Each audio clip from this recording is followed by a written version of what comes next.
gusta? ¿Listo para tirar un party? Vámonos. Narco-Rap. Mexico's most dangerous musical genre. The country already has a popular gangster rap scene, which has emerged from life on the tough streets.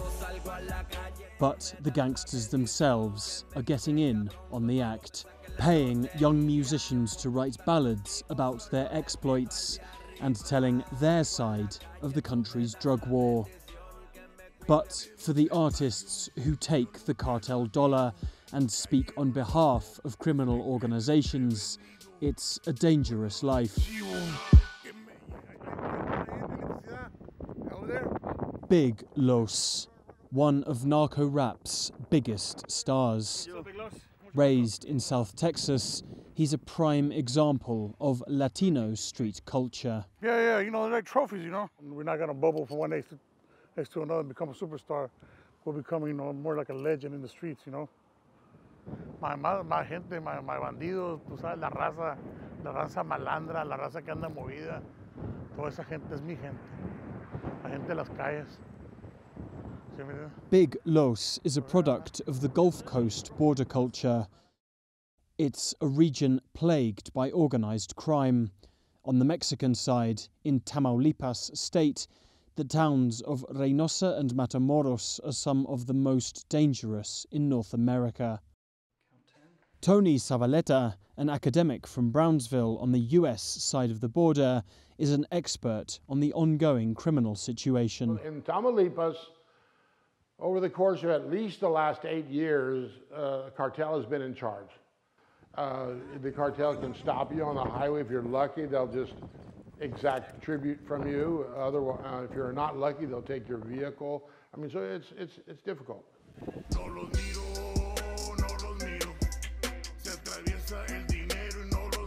Big Los works on behalf of these same gangsters. He's shooting a music video for his latest dedication, a chronicle about the exploits of a local gangster. The song is being paid for by someone connected to the cartel. People want dedications, they're gonna get dedications. Feli Dávalos is a Mexican music journalist. Para que sea narco-rap estrictamente, tiene que venir de una organización criminal. Cumple un papel muy específico, que es el hecho de hablar por encargo de organizaciones criminales sobre pues, supuestos héroes o endiosar o generar una narrativa hasta cierto punto pues como mitológica, o si hicieron una cosa que es importante para ellos, dejan un testimonio de eso y entonces buscan a un rapero para que lo haga. Es un juego de relaciones públicas y de percepción y de un ajedrez muy macabro en el cual pues estos narcorraperos de algún modo son mensajeros, ¿no? They tell me what to say, so I mean they want to have to be truth, you know, they have to be truth, you don't have to be real. This tendency for Mexicans to mythologize themselves through music isn't limited to the country's narco-traffickers. Mexico has a long history of musical mythology. Alejandro Castillo is a Mexican music historian. La historia de la canción popular mexicana tiene sus raíces en el corrido, en la época de por ahí del siglo XVI, XVIII más o menos, en la época de la Revolución también, fue donde alcanzó su auge. Entonces en esa época, pues la forma de que la gente se enterara de qué pasaba en su alrededor era precisamente mediante cantores, mediante una suerte de juglares que iban diciéndole a la gente con canciones qué era lo que estaba pasando a su alrededor, ¿no?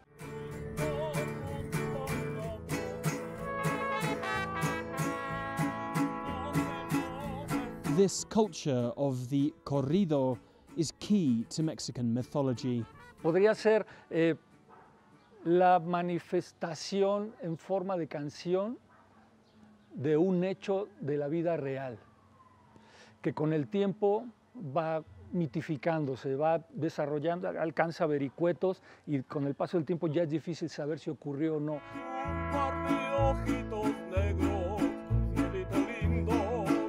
Mexican narco-traffickers are Mexicans first and foremost.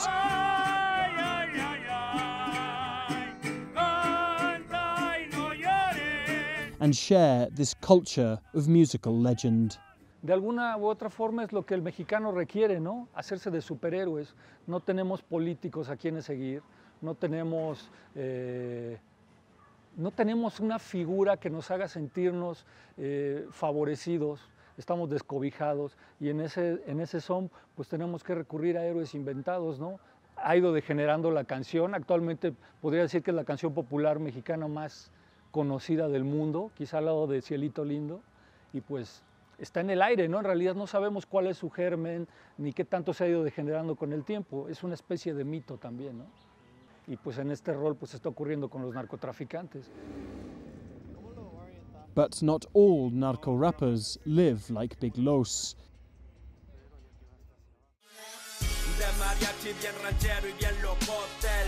Lyric Dog, another narco-rapper, lives on the Mexican side in Reynosa, one of the most murderous cities in Mexico. Ahora sí es el que más le piden música. He's a prolific producer. ¿Qué te puedo decir? Yo por semana ando sacando de 6, 7, 8, 9 rolas de Narco-Rap. En YouTube yo tengo arribita de 2,500 canciones dedicadas, que son puras dedicaciones, sin contar las canciones normales. O sea, yo siempre tengo trabajo, gracias a Dios, tengo 10 años produciendo música y de ahí vivo. Hey, que como le hago con la rima malandrosa, es que soy narco-rapero. Lyric Dog's enormous output comes down to his immense talent. He has worked for the local gangsters since he first began making music. Mi primera canción a mí me la pidió el comandante Poli, el metro 60 se llamaba. El viejo ya murió, pero él fue el señor que a mí me levantaron de mi casa. Yo cuando empecé a mí fueron por mí a mi casa, pero yo pensé que era para algo malo o que había hecho algo yo, ¿verdad? Dije, tal vez me hicieron algo. Me llevaron y me di cuenta que con el señor. Entonces ya cuando llegué allá con el señor dije, pues algo hice, ¿verdad? Me dijo, no, tú eres el chavo que canta yo hice una canción que se llama Del Barrio para Reynosa. Es mi primera canción que hice yo grabada con video. Él la escuchó y entonces me dice, ¿tú eres el que canta? Dije, no, señor. Yo le decía que no, señor, yo no canto.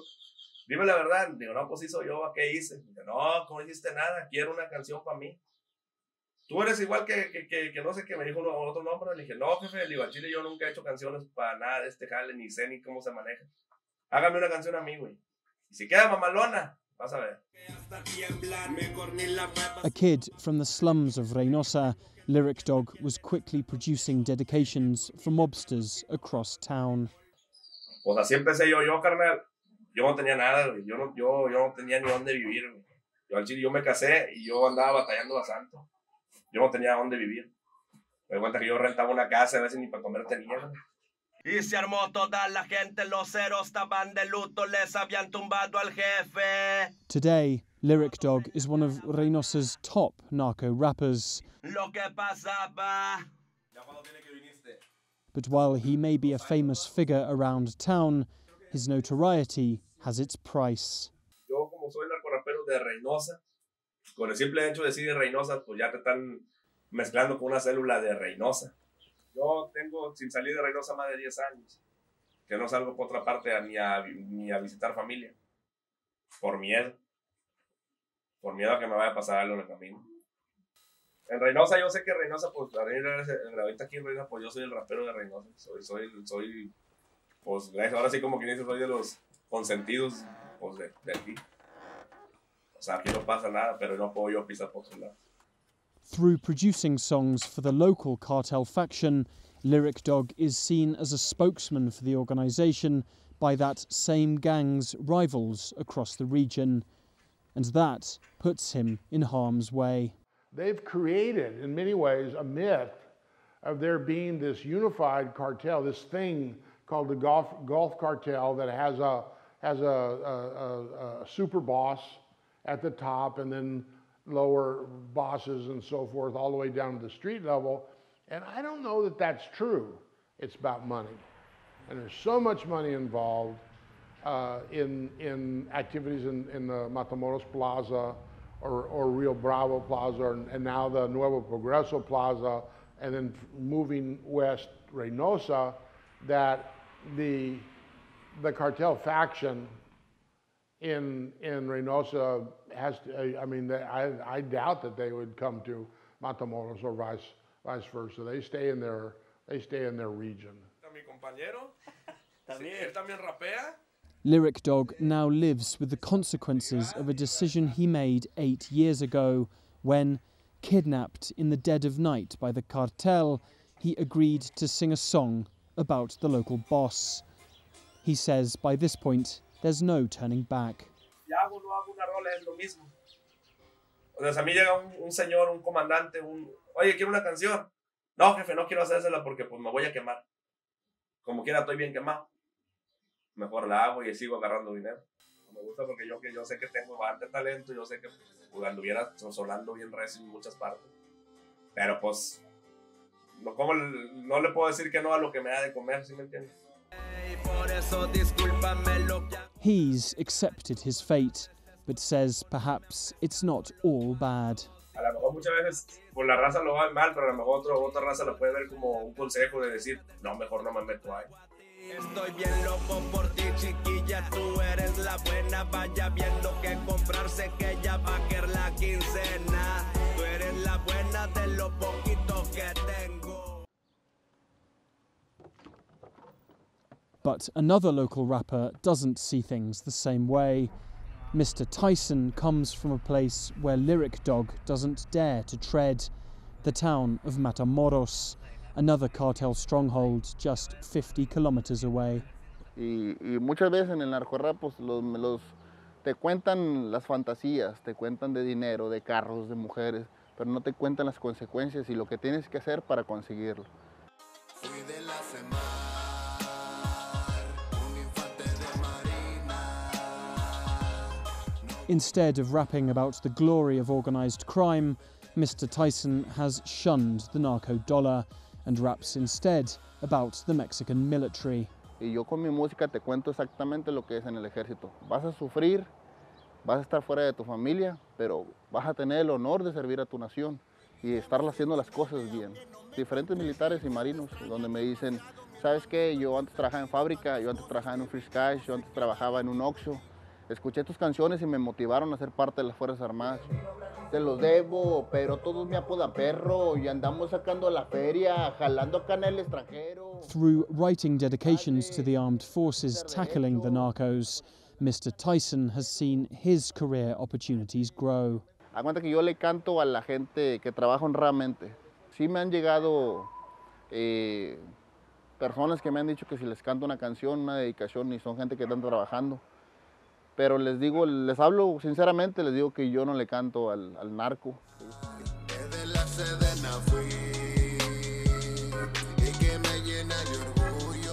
But for those who speak on behalf of organised crime, they are doomed to be big fish in a small pond.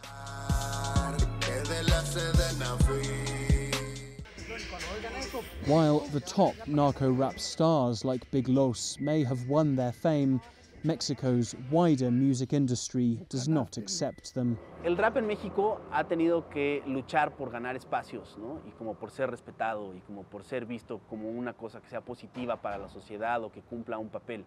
Y entonces algo como el narco-rap pues es lo contrario y genera esta percepción de que el rap pues, es algo malo o que es algo dañino, etcétera, ¿no? Entonces sí hay como una tendencia sistemática a alejar el rap independiente del narco-rap. For established narco-rappers, breaking out of the genre into varied musical careers is difficult.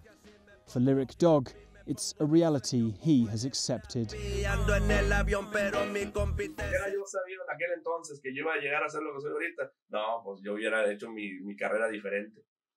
La hubiera hecho diferente. Sí, gracias, mira, no todo es malo, porque yo en este ambiente, en el narco-rap, conozco antes a bastantes gente, raperas famosísimas, y tengo colaboraciones con ellos, tengo canciones con ellos, o sea, como quiera a mí me siguen buscando. Tal vez yo no pueda salir, pero mi voz sí.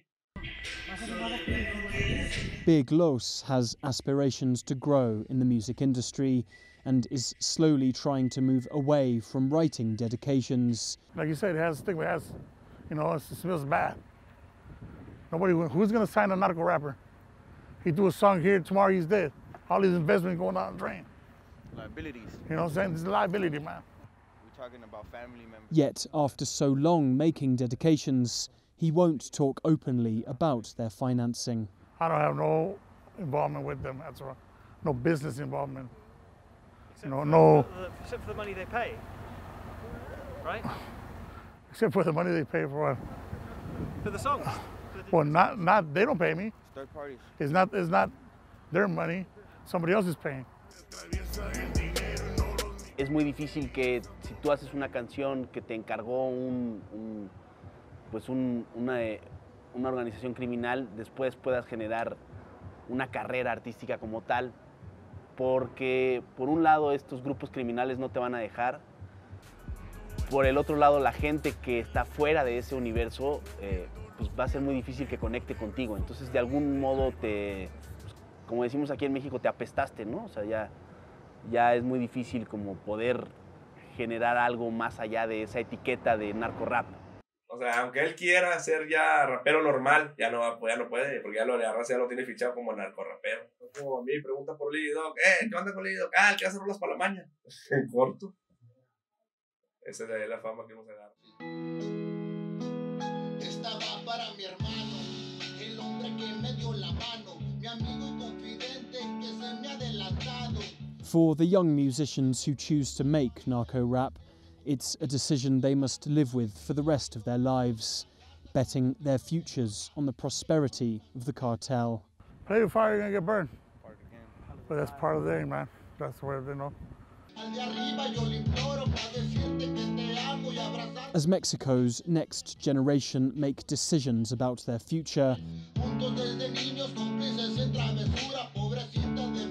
from the kid on the corner ascending the ranks of the cartel,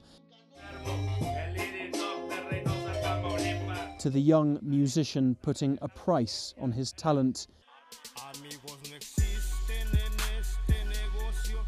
they are two sides of the same coin, both criminal and chronicler of Mexico's unending narco-violence.